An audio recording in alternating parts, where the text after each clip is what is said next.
A lot of empaths, well, sometimes they hide and they don't show up in the world. Why? Because of the way it makes you feel, right? I'm an empath, I get it. But we're going to talk about the role of the empath and why it's important to show up today. Welcome to Soulful Journey. Soulful means something that's heartfelt, deep and profound. To journey means to travel from one place to another. This show is about deep and heartfelt discussions about where we are, where we're headed, and where we've been. It's a place where we highlight memorable moments we've had. This show is about everything and everyone that is good for the soul.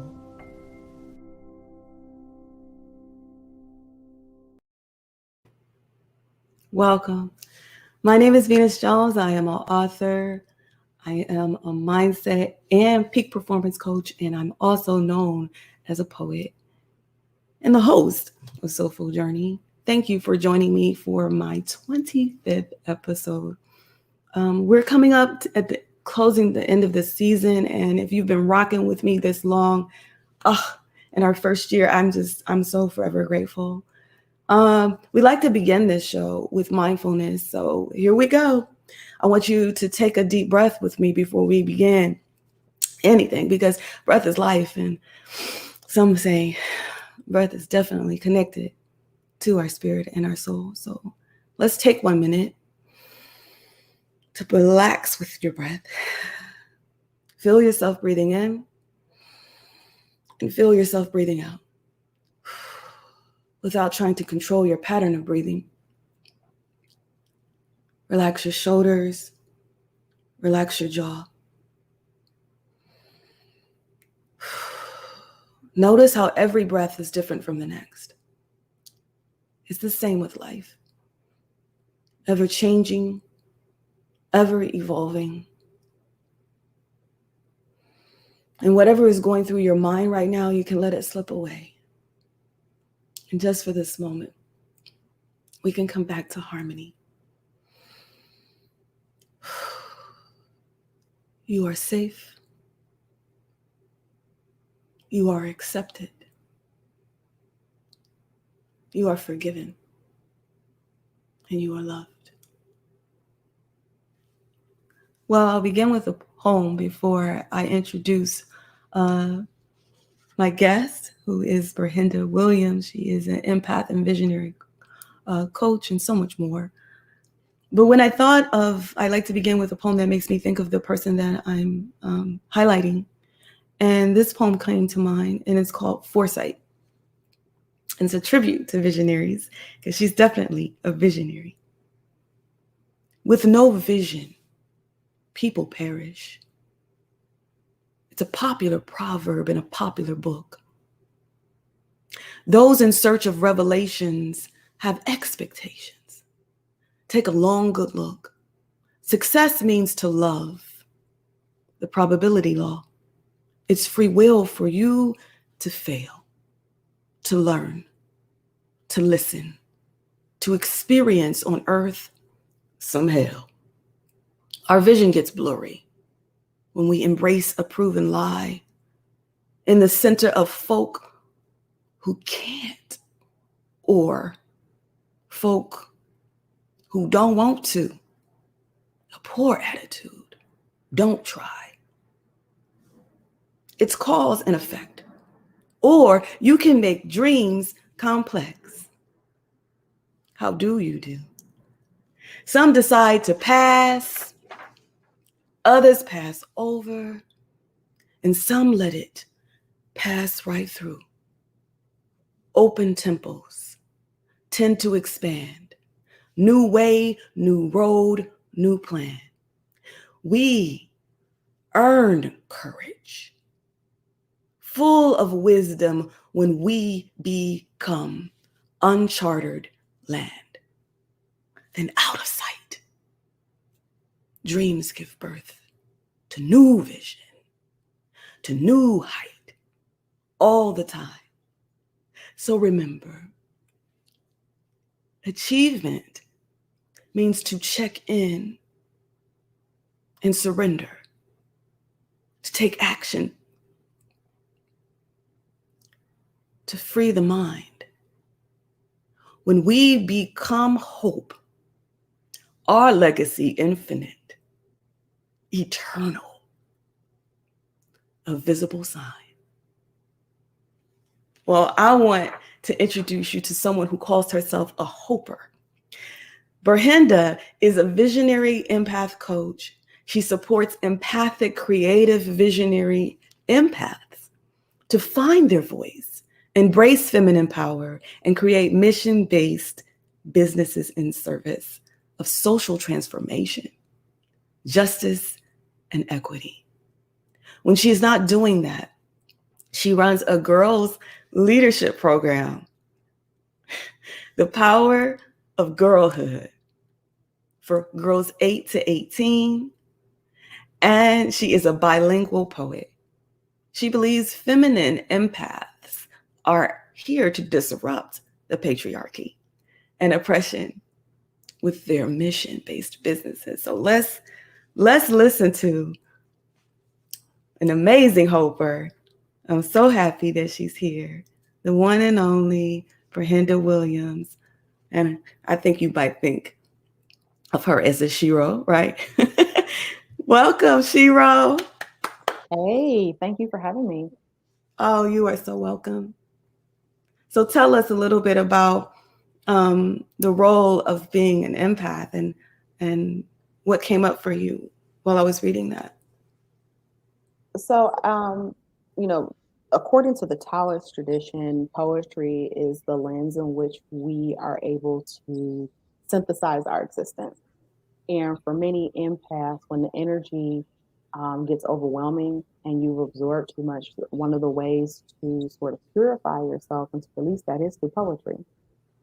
So the visionary piece, especially for those of us who are maybe clairvoyant, which is the clear seeing, I think we kind of have been very surface on really all the clairs. But as you were speaking, when you talk about having a vision coming from a popular book, and so as a daughter of a preacher, I've heard that scripture time and time again. But I think that again, it kind of You are the daughter of a preacher? I am. I didn't know that. Okay. Yeah, I'm a PK. And so when we hear, especially that scripture, the people perish for, lack of vision and knowledge. It suffice to say that you also need something else to have a clear vision, and that's passion. Something has to stoke you and awaken you so that you can rise above the frequency that you're operating on, or even the current paradigm of reality. So when I think of, as I'm hearing you speak your poem, it makes me think about Martin Luther King, Visionary. It makes me think about Thich Nhat Hanh, Visionary. It makes me think about mystic and theologian Howard Thurman, Dr. Howard Thurman, who was MLK's mentor. And it also makes me think about all the different prophets that have come and avatars who come to the planet to help humanity go through its own revelation. And so the poet is a prophet. Even when we're tracking the origin of the word, poet is a prophet. So right now in the time and space that we're in, we need a prophetic word. We need a revival. Yeah. Because we've come to a space of absolute spiritual and moral corruption. Sis. Look, I'm like, where is my maraca? I may not have my maraca, but I'm gonna bring the drum on that. Okay, you need a little bit because you spoke a word right there. It's the truth. Thank you, Ber-Henda. That is the time we live in. So is that the role? Because you consider yourself a poet. And you consider yourself a visionary and an empath. That's why you you tell me, why are you in this work? What is your why? Because it's enough. I'm a former high school teacher, and when I look at these systems were designed with oppression in mind. They're designed, and we're swimming in these waters, and when you've been swimming so long in toxicity, you think it's normal. Mm-hmm. It is not normal to not have copy machines that don't copy. It is not normal to not have textbooks. That is not normal. That is not normal to have metal detectors at the entry of your building in a space that is supposed to educate you. It is not normal for us to be in generations of lack and limitation. That is not normal. And just because that's the way it's been does not mean that that's acceptable or that it is normal. And so something has to stoke. And this is where the deep feeling of the empath comes in, because you can feel the other person's pain, the other person's sorrow, as if you were experiencing it for yourself. When did you know? When did you first know that you were an empath or have an inkling? Always. I would see the Save the Children commercials as a kid, and I couldn't watch it. It was I would cry.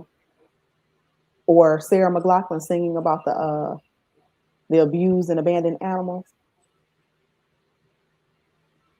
I found it unacceptable. It was quite bothersome. And you just said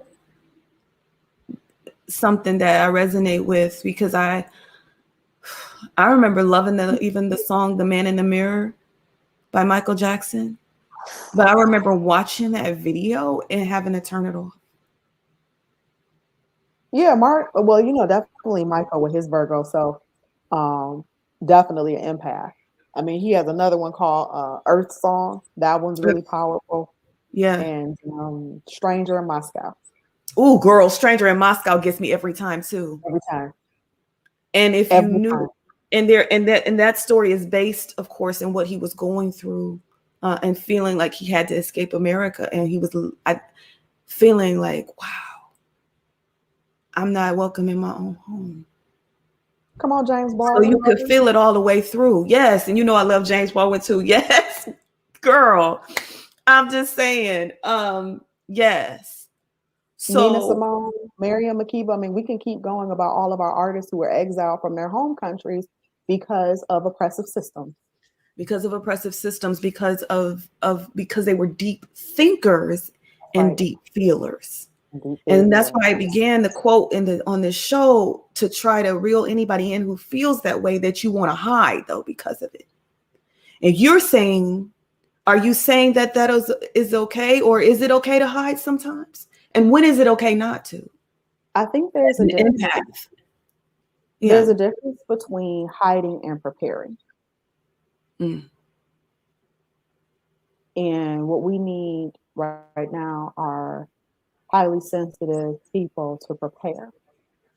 And life prepares you. And part of preparation is acceptance. You have to accept that you have been called apart. Now, I'm going to go all the way there. Come out from among them. Okay. You're not here to be normal or follow the status quo. You've been a disruptor your whole life. Every empath that I have ever worked with always felt like I don't belong here. I don't fit here. I'm not like everybody else. You are not. Yeah. but your comment and your commentary on this has me thinking of a Les Brown quote, and he says you have to have a strategy for being here. So when you say prepare, though, That's right. you have to have a strategy, That's right. a vision. That's it. That's it. What is your vision, Yeah. Ber-Henda? What is your vision? Mm. Mm. What is your strategy, if you want me to make it more specific? How do you maintain a healthy mindset when you know you're working within systems that some folk see you coming and they're prepared? Maybe to work with you or to disrupt your vision. I love that question. So I'm going to say this. It's bigger than me. And, you know, as a centurion at the gate, as you are, Venus, holding this space and platform, is bigger than you. And when it's that big, you have to go back to the architect. Well, and just like the prophets that came before us, Pharaoh tried it. And we're going to go metaphysical on that. Pharaoh is anything that seeks to keep you in bondage. So are we going to have pharaohs in our life? Absolutely. But I remember Moses said, who shall I say sent me? I am that. I am. The I am presence lives in you and me, and the I am presence is here. Let my people go. And that's not just any one group of people. That is not, there is no chosen group of people. sis. So we got to stop. We got to stop about them and those, and, you know, it's only a few people that are consecrated. No. No. No, no, no, no, no. We are all made in the image and likeness of the Most High. That means divinity lives in all of us. And I don't care what religion you are, what spiritual tradition you follow. It's the breath, it's the ruach that lives in you and that lives in me. It's the breath. Woo-wee. Everything that has life and breath. Everything. Life and breath. So we're talking about the trees because that has life. And trees are oracles. They're wise. And you can go have a conversation with the tree. Sis, and some people may know, I think I know you, and you may not even know my work, but that's one of my poems that I love so much to recite, is a poem called Poetry. And it came to me, and it's just so, every time I recite it, and that's what it's about. It's about a talking tree. And my sister just wrote one line one day, and she was just like, that tree is whispering to me. And she said, do something with this. And she wanted me to talk about, I think intuition made me think that she was thinking of lynching, but I took it in a different direction. And I started talking about what the tree gives, like more of the tree of life. That's right. And I love that you said that, you know, because it became a metaphor about we are trees. We are. Look at our lung system, right? It looks just like a leaf, the veins in a leaf, our lungs, when you put them side by side. And what does a tree need to live but the carbon dioxide that we breathe out? There is no coincidence that there's a connection. Yeah. Because again, we go back to the architect.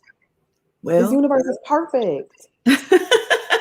It's so divinely perfect. It is so perfect. Like Nothing it has been right.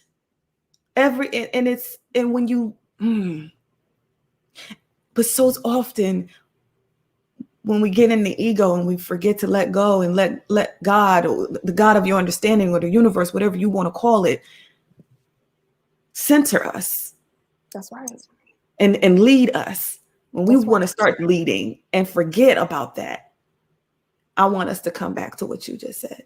Come back home. Come back home. And see, these oppressive systems were set centuries ago because man forgot God, or man thought that they were God. And yes, little g, okay, so we Oh do yeah, I have the believe in God, little G. Yeah, right? We have the God and goddess essence within us. within. But here's the thing.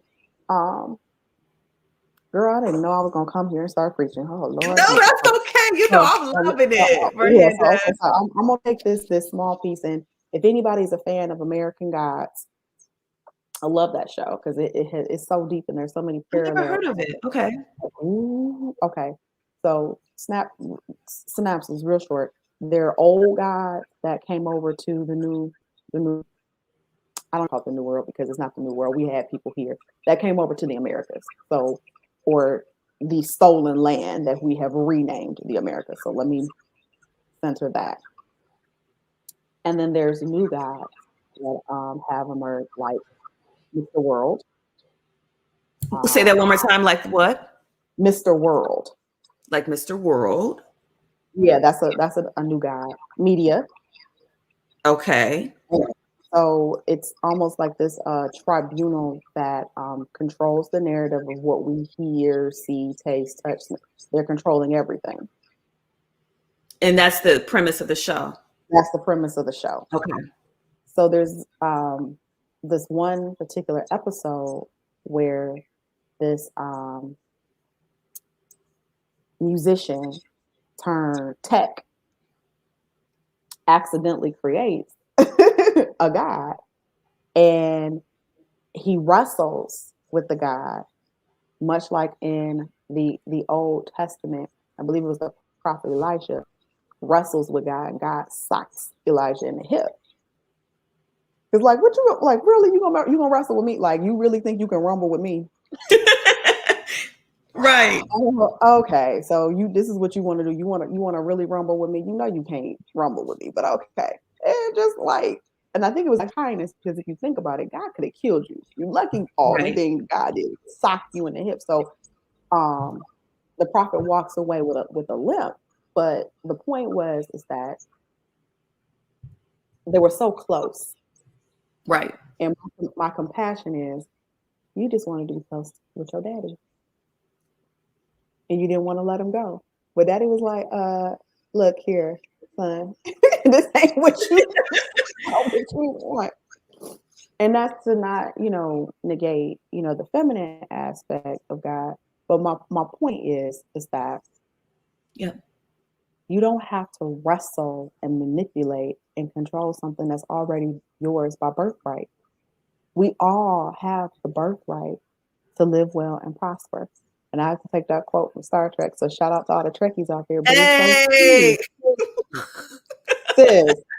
So you don't have to fight for something that is yours, but this world has us convinced. And that's the premise of economics. So I was a business major in school, and I never will forget the very first day in econ. My professor said, economics is the study of the management of scarce resources. Wow. Class dismissed. And that stuck with me. That stuck with me, and it didn't sit right. Mm. You know how something just doesn't land in your spirit, and I'm like, yeah, this is America. It's not scarce, it's controlled. Mm-hmm. There's nothing scarce here. When you think about all the food that gets thrown away at restaurants at the end of the night, they will not give the food away. I remember one night my girlfriend and I were in a Starbucks, and they were throwing food away. And they turned their back so they wouldn't see us take the food, because you cannot even give the food away. Yeah. And yeah. Yeah, it's that, and that's why so often I think of some of the people that we've named already who have chosen to leave that kind of system. We know it's not the same everywhere, but there's something that keeps you here. And I have a feeling it might be what you're doing and how you're serving in the community. Can you tell me more about what you're called to do with these young girls and this leadership program you're working on? So that's part of what I encourage my clients to do is figure out your give back, like whatever that is. So you tie, a percentage of your income that you make as a business owner, and you tithe it toward an organization. I took it a step further. I started one, and that was as a result of being in the classroom and watching my girls not know how powerful they are. Mm.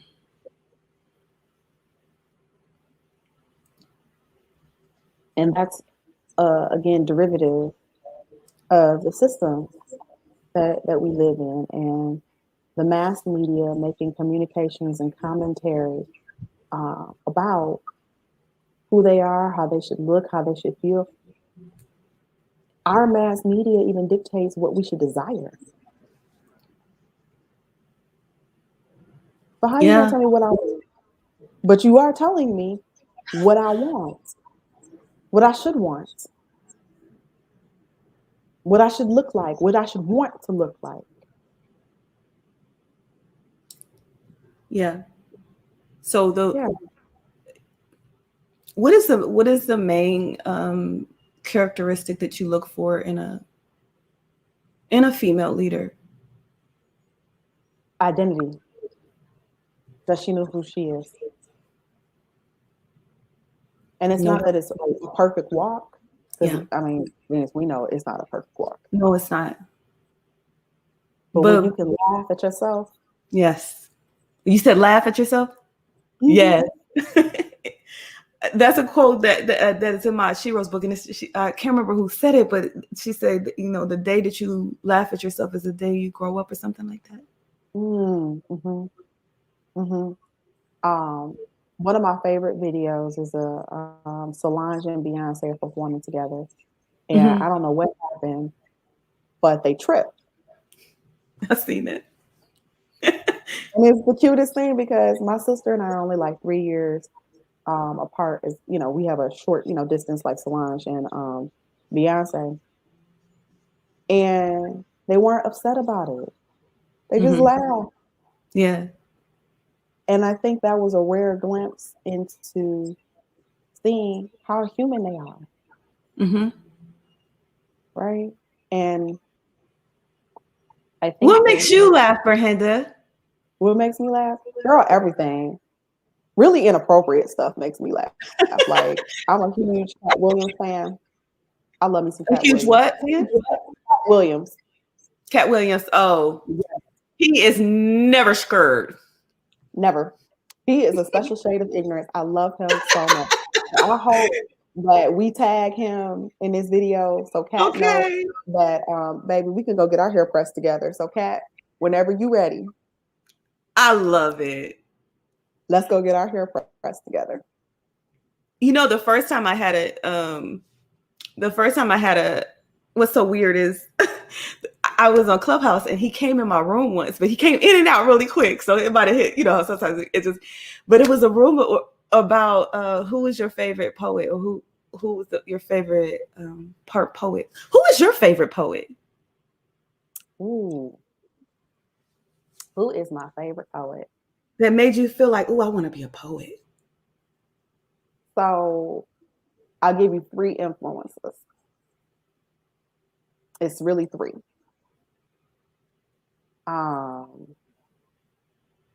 King David, Nina Simone, and Prince. Did you say King David? Mm-hmm. Mm-hmm. Is that from the Bible? Mm-hmm. And then you said, okay, love it. And then you said Nina. Yes. What's your favorite song or poem by her? Favorite Poem that turned into a song. Which yes, one? Yes, I believe that that's what it is. She wrote poetry. She turned song. Yes. What's your favorite?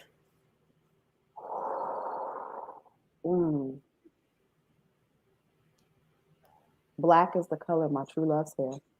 There you go. And did you say Prince? Gemini, all day. All day. Amazing poet as well. Yeah. Yeah. Well, thank you. Wow, I see it. There's an amazing mix. I just posted a mix on the Soulful Journey Facebook page of that it was some DJ. He created a mix with Lauryn Hill and Nina Simone, almost like talking to each other. Have you heard that? I love it. You have heard it? Isn't it beautiful? Yes. There's a was tribute magical. I loved it. I was late to the party, but when I found it and heard it, I was like, oh yes. This is good for the soul. Yeah. Lauren, in my opinion, should have played her in the biopic. Lauren would have just, stratosphere. Yeah. So that's beautiful. I want to go ahead and ask a question that's a standard question, and that is on this show. It's a soulful journey question. If they say you can't take it with you, so we have like a little bit of a show and tell segment, and I like to always ask every guest if there's something, a gift that was given to you, or if there's an item that you keep close by that inspires you. What would that be? And can you tell us the story behind it?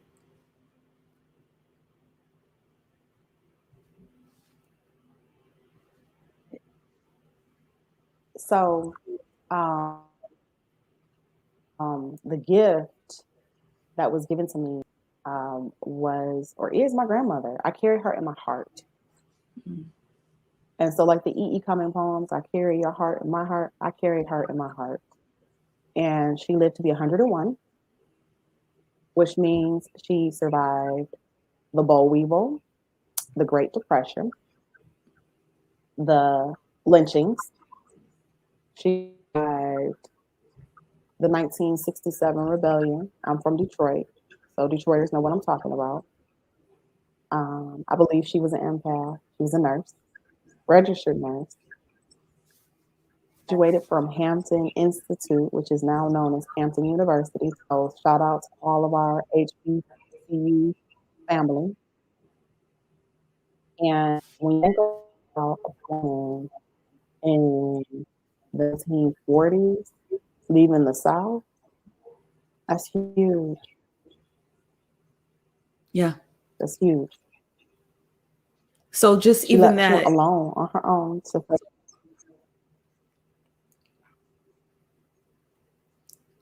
It's amazing. Yeah, I just lost my my grandmother. She raised me, and she was everyone called her mother. Everybody up and down the street called her mother. She was 100 years old too.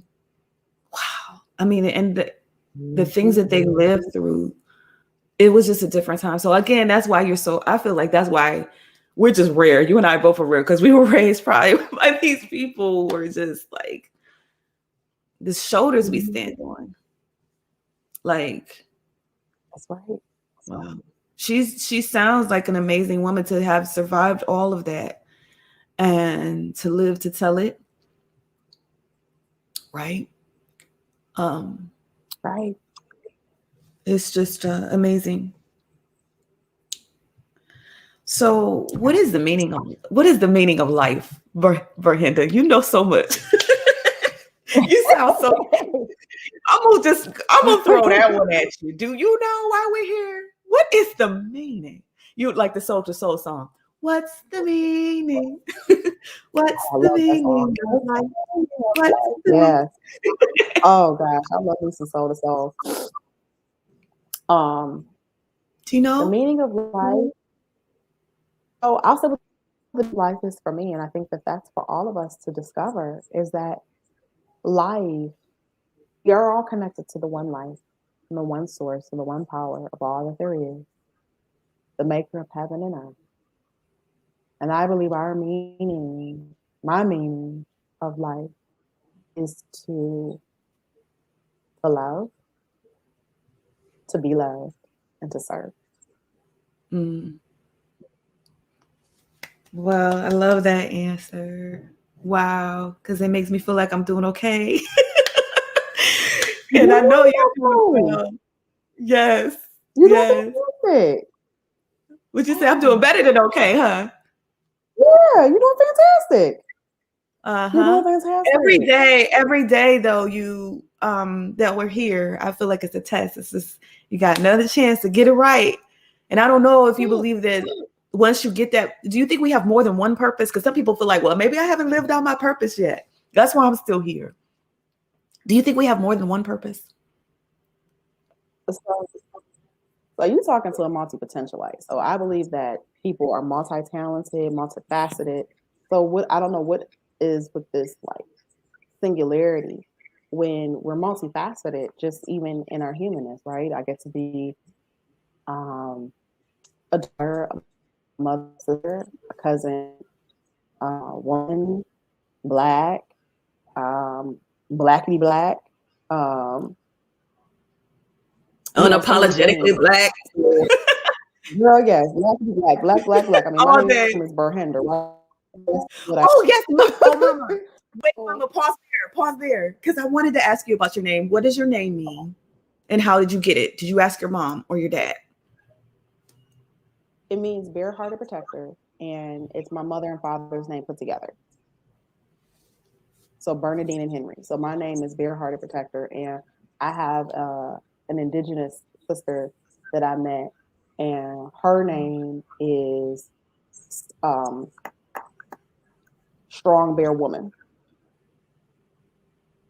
What is your wow, okay, I didn't know you. Are you do you have Indigenous heritage as well?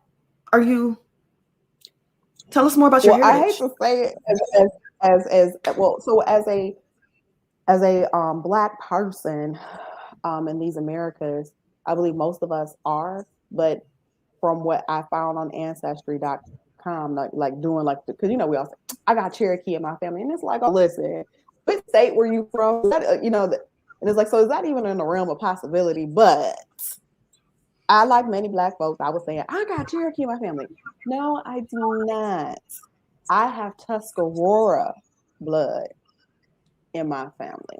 So the Tuscarora people are indigenous to what we now know as North Carolina. Yeah. And yeah, so that's part of my ancestry. And I also have Irish ancestry, which is very interesting. The Irish folk, or we could go a whole history lesson, but I will say this.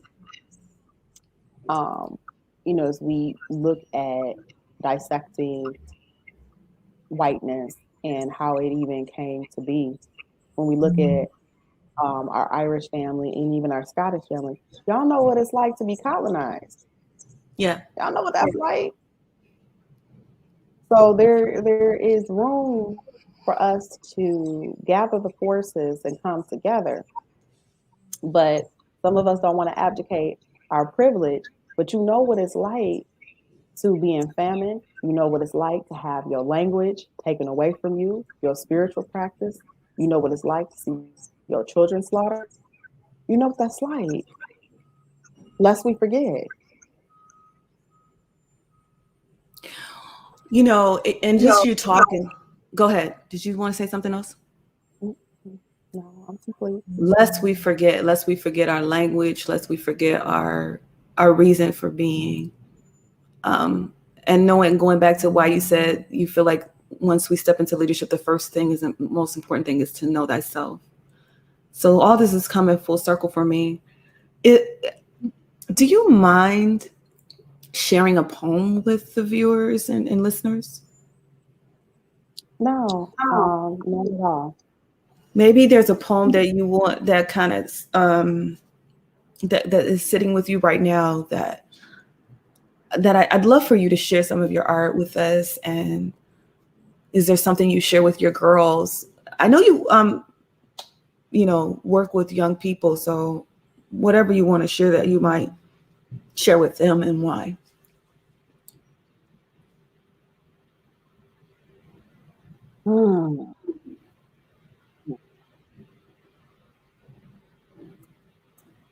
Este es para los hombres en nombres, las mujeres en caras, los niños en futuros. Este es para todo. Esta es una invitación a la cena grande. Ojalá que ustedes puedan encontrar paz. Ojalá que ustedes puedan encontrar salvación. Este es el momento, el lugar, la oportunidad, la invitación, como todo de mí. This is for the men without names, the women without faces, the children without futures. This is for everyone. This is the invitation to the great peace. I hope that you all find peace. I hope that you all find salvation. Take this opportunity to take all of me.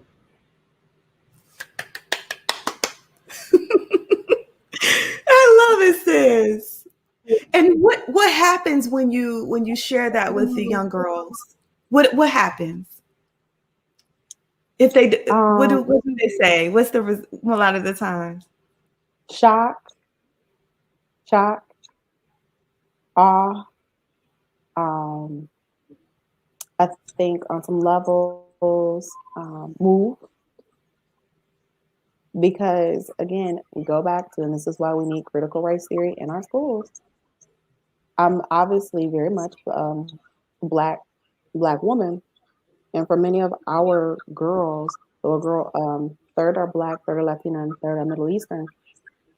I think there's still this disconnect between African American folk, black folk, United States, and Latin America. And it's like, well, where do you think the slave ships landed? More slave ships landed in Latin America than they did in the United States.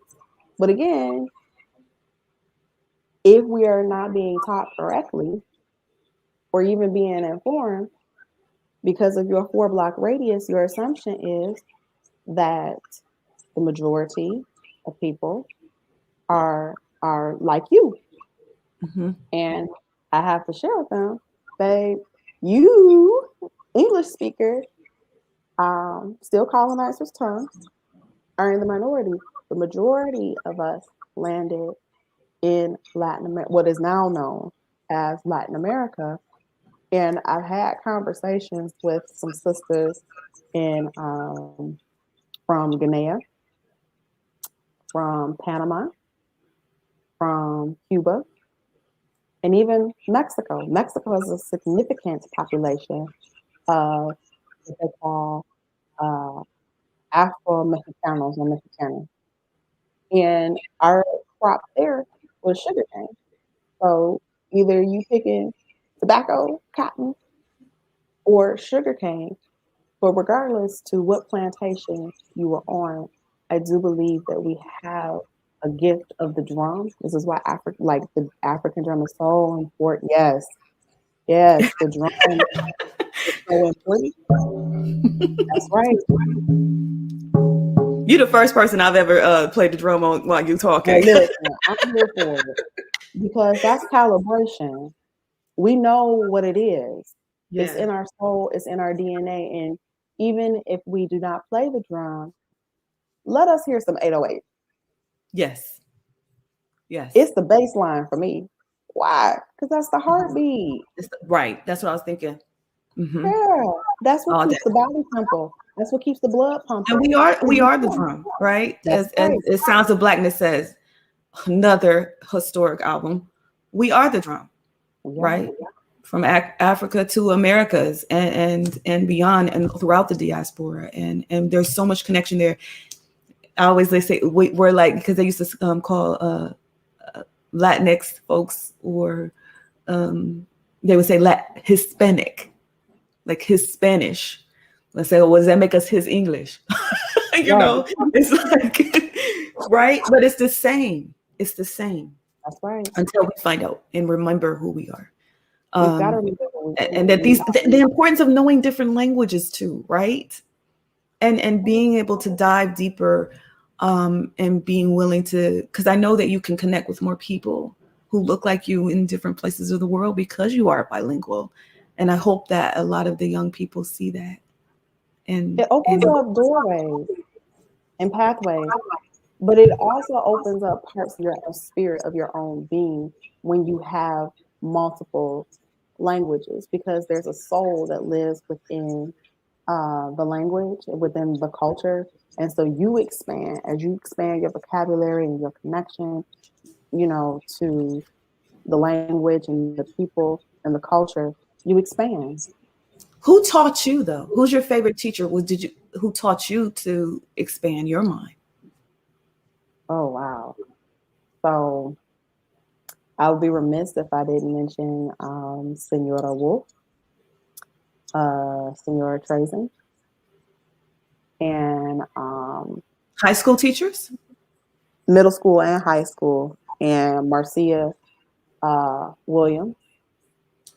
Um, I think it was those three that had the most impact and influence on my life. So obviously, two were my Spanish teachers, and Marcia Williams was my English teacher. But that's where I learned about Invisible Man. And Ralph Ellison. that's right. Oh, girl. And Black Boy, Yeah. and A Lesson Before Dying.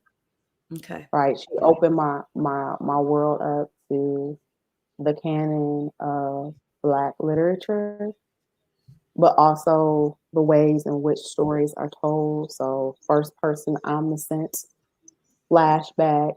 So all the literary devices that are used to tell stories. And I remember writing, see, I'm dating myself, but we had the elbow projector with the transparency and a chalkboard. And so we had to write stuff down, right. They used to, they got tablets and such. They got tablets. Right. Nah, honey, we had to write things down. So it's just amazing, what I'm able, to retain from, going back to 8th grade, 10th grade. There's a sense of, and I think for me, definitely, Marcia Williams gave me the space to be a leader. Yeah. Yeah. Well, if you had a theme song, what would it be? So the last song that I listened to, Jill Scott, Blessed. Love her too. Mm-hmm. And amazing poet too, right? So Blessed, that's a view. How does this, can you sing? How do it go? Oh, girl. Oh, I am not a singer. That is not what y'all want me to do. You multi-passionate, but you haven't been practicing that passion. That's okay. No, But ma'am. I know what my lane is. Y'all can look it up. I Am Blessed by Jill Scott. Good for the soul song. All right. Last question I'll ask. Another standard soul heart soul heart talk question. Mm-hmm. I don't know how you want to be remembered, but if it was a quote or maybe some words that you would want on a headstone or somewhere near your cremation or whatever, what would that say?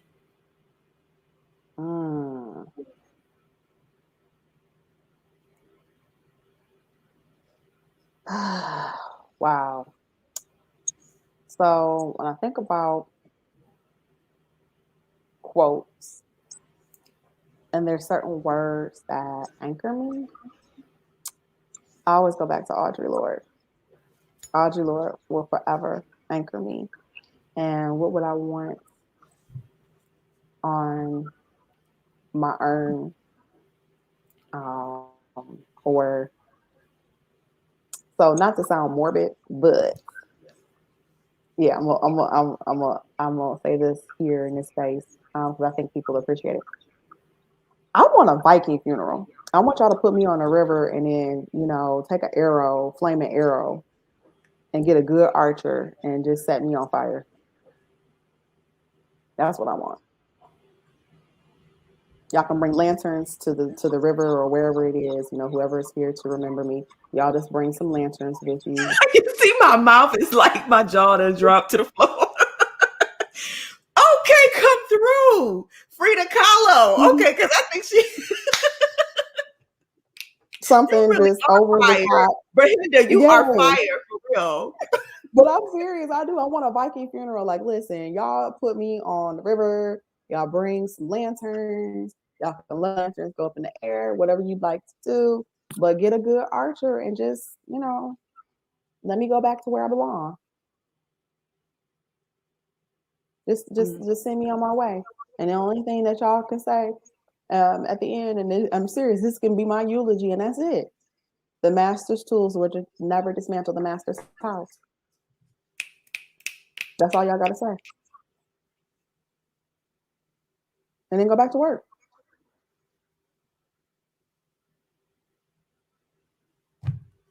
Girl, you done left me speechless. I mean, what's a home going? Like that, what else do you need to say after that? Nothing. Well, I love your Nothing. transparency. You are so real and so true to your yeah. I've never had that kind of answer, and but it's if it's what you want, may the person who but you know, funerals are for the living, not the dead most of the time. But they're gonna do what they want. But they done heard it here, what you really want. And I just feel like yeah, I just think the word fire when I think of you now. And thank you for being a light. Thank you for reminding empaths and visionaries that they are a light and that you have to be willing to shine. And it gets scary sometimes. So what last words do you have for those who are empaths and visionaries and they're still struggling a little bit of showing up and finding themselves? Is there any last words you have for them? Nothing as bright as you can hide or be snuffed out. You just shine too brightly. And though it may feel like this world is too much, there's nothing bigger than the calling you have, and whomever you know, God for your master teacher, whoever you believe is your higher power, and know that there is nothing on this earth that is bigger than God. Nothing. So there's nothing that can snuff you out, nothing that can suppress you. And whatever you feel is a hindrance, remember, use that as your stepping stone. That is your footstool. Love you got it. a calling. Because you got what? A calling. You got a calling. You remember your calling. Ber-Henda told you, remember your calling. You cannot be snuffed out. Energy never dies, right? Never. Come on, Tesla. There it is. Let's go. There it is. How can people stay in contact with you? Go to my website, Ber-HendaWilliams.com. There's a hyphen in my name, as you see it right here. Follow me on all socials. It's all under the same name: LinkedIn, IG, Facebook. I play a little bit more on IG, but I'm on those three for sure. Excellent. Well, I want to say thank you once again, and we'll have to close this. But I don't like to say goodbye, so I'll say I see you soon or later. And I give thanks so much, Ber-Henda, for all of that you have shared today. Gratitude to you too, sis. So much gratitude. Namaste. So this has been another episode of Soulful Journey. I want to thank you so much.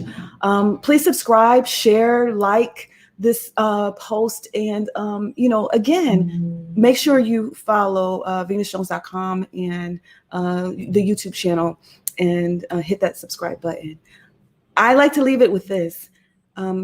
Please remember this always. If you keep looking up and you keep looking out, there'll be a lot less fear and a lot less doubt.